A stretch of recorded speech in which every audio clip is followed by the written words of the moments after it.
Jūrmala, near the Latvian capital of Riga, used to be a top vacation spot for affluent Soviet citizens up to 1991, when the Soviet Union collapsed. Then, as a new member of the European Union, Latvia offered a golden visa and a residency permit to those who opened a bank account and invested in real estate.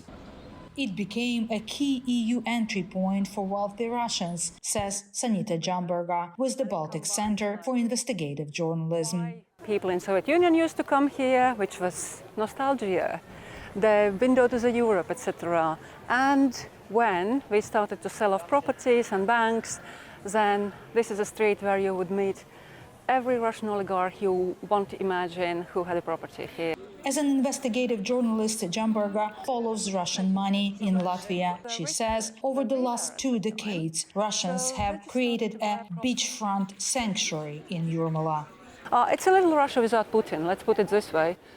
She says Latvian law at the time allowed for the easy flow of Russian money in and out of the country. The scheme continued even after Russian invasion of Crimea in 2014. Paulis Lienkovs is the Latvia's top financial investigator. Up until 2018, Latvia was indeed considered to be a money laundering haven. But Lienkovs says things changed in 2018 after a report by the European Commission accused Latvia of not doing enough to fight money laundering. That US also accused the Latvian bank of institutionalized money laundering and sanctions circumvention. There was a very strong political commitment to very swiftly reform our financial system. And that was indeed done in a very short time frame. There was a lot of changes in the legislative framework. There was a lot of resources granted to the competent authorities to fight financial crime. Latvia also reformed its financial sector, creating Latvia's Financial Intelligence Unit, which tackles money laundering and enforces EU and US sanctions related to Russia's invasion of Ukraine. We have published a list of every person whose funds have been frozen in Latvia based on sanctions, and not just directly designated individuals who are on the sanctions list, but also legal persons who are owned or controlled by sanctioned individuals.